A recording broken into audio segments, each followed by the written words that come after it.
Welcome to E39 Source. Ryan Schultz here, back with, this is actually Nick's 2002 E39 M5. Mine is right there, and doing well, updates to come.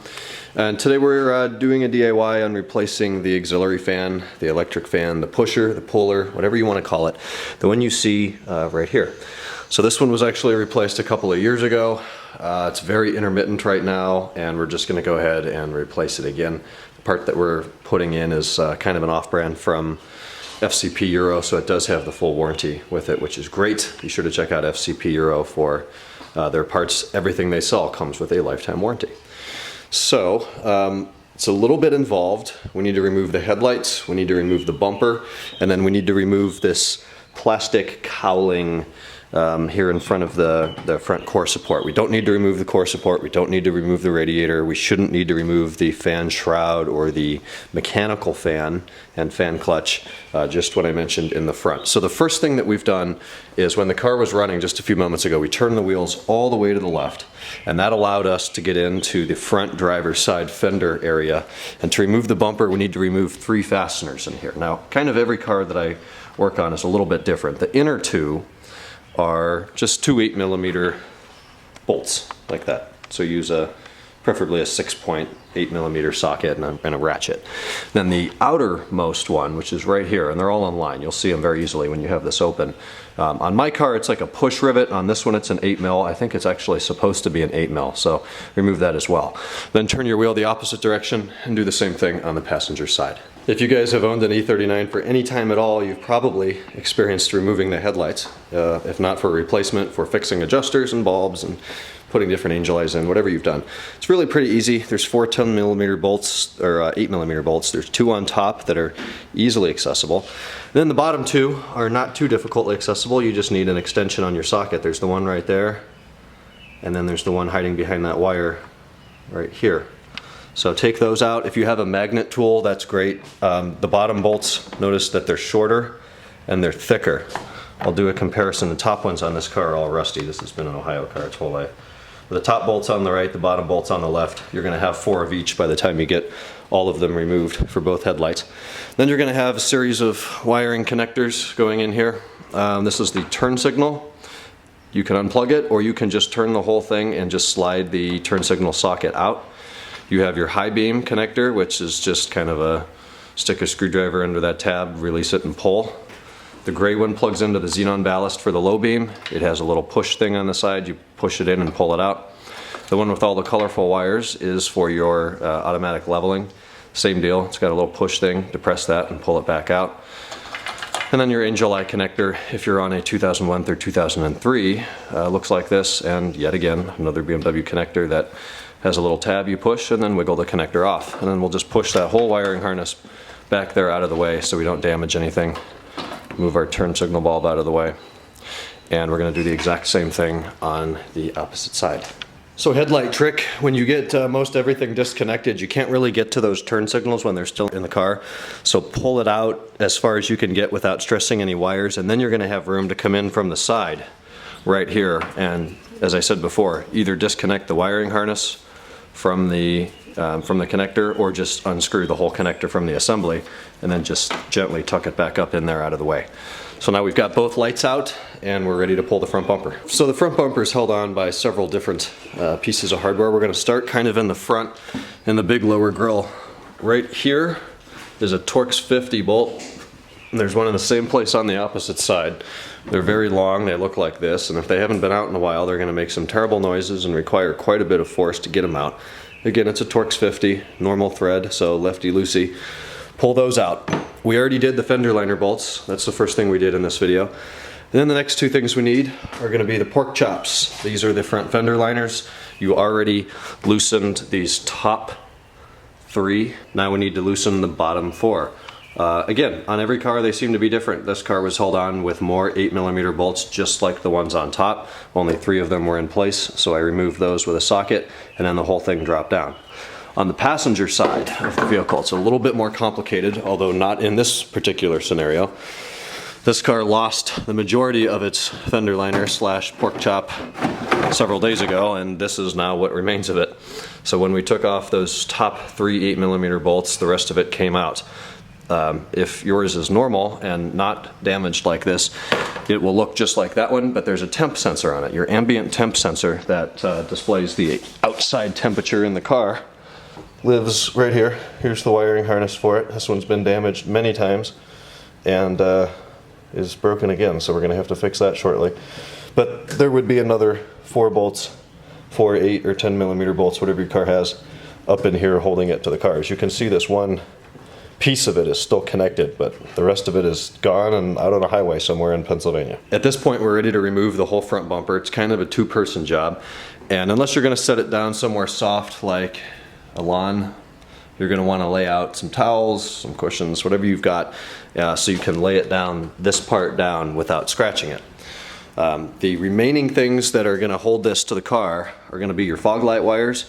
So when we pull it out away from the vehicle, we'll just, same thing as the turn signals, we can just unplug them or unscrew them and leave the bulbs attached. We'll have to do that on each side. And then this car still has the headlight washers that all American M5s came with. I deleted it on my car so I don't have to mess with them, but this one still has it. So when we pull that out, I'll review what connects the hose to that and we'll disassemble it. We're looking awfully ghetto at this point. The bumper's off, wasn't as smooth as I wished it were, but you grab here, guy on each side, firm tug forwards. Don't go too far. Don't drop the front of it. Have a second hand holding right in front of the fog light. You're going to pull it out. Fog light connectors I mentioned you can do whatever with. I just unscrewed the bulb like this and put it somewhere reasonably safe where it won't fall over. This is the hose for the headlight washers. You could disassemble each one individually. It's a lot easier to just do here. There is a black tab, kind of a black connector on that you have to pry open and then slide off.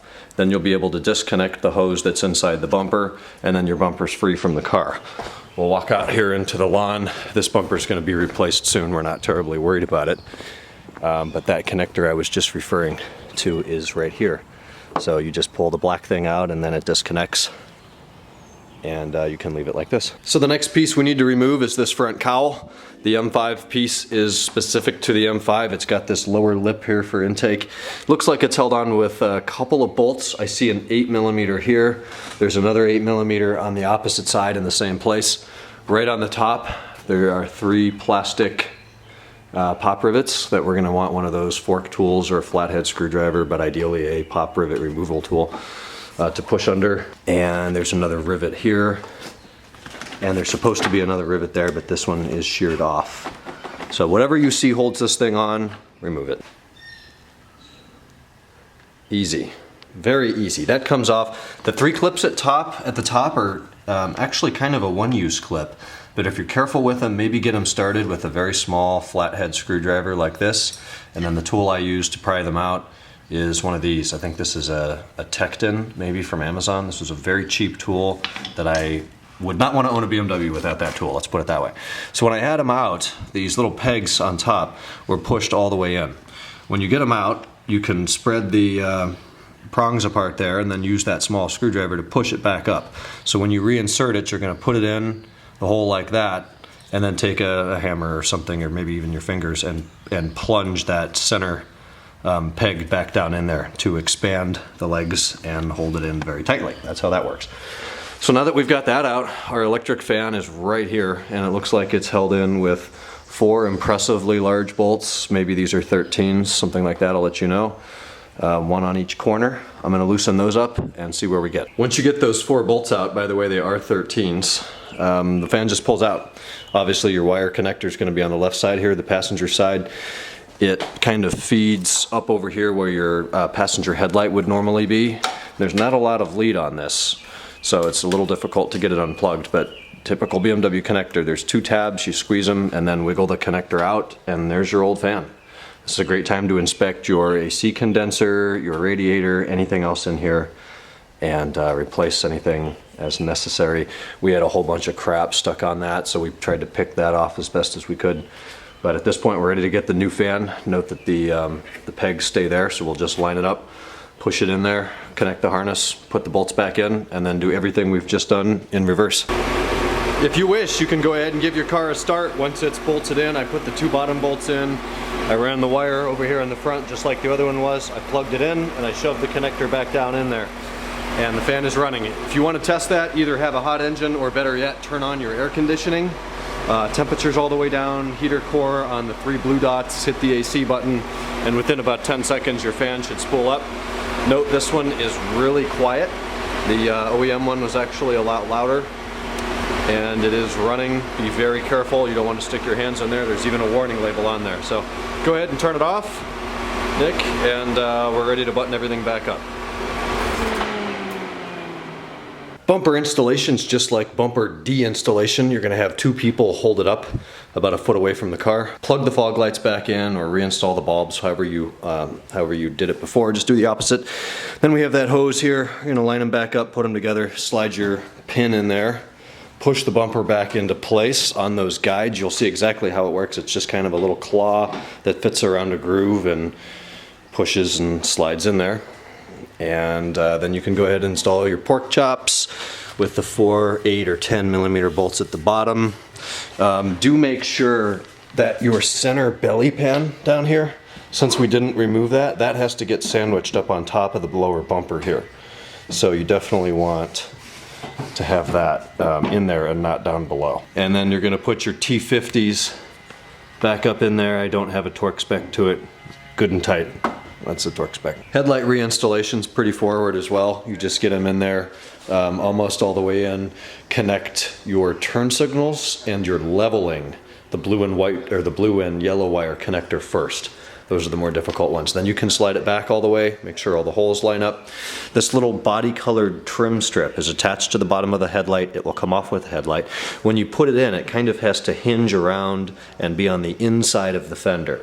So kind of just push that end in and then hinge the rest of it like that, and the opposite on the passenger side. It's really quite simple. If you've done it before, it's real easy. Make sure everything's connected. Give them a test inside the car. Check your low beams, high beams, turn signals, halo bulbs, fog lights, since we had those disconnected, and everything's done. When you close the hood afterwards, you can kind of get a feel for any sort of gap you have there versus here. If one's bigger or smaller, you can loosen the bolts, move the headlight around, and then tighten them back down. That's the alignment. Same deal over here, this gap. Depending on how crazy you want to go with it, you could spend hours getting those things aligned. But we're all done. The new fan works. It's really quiet. We put everything back together. I've rebuilt the temp sensor harness over here, so that works again. And that's a wrap. So if you guys have any questions, feel free to leave a comment. Email me, Ryan@e39source.com. I'll be happy to help. Good luck with your fans, guys. Talk in the next video.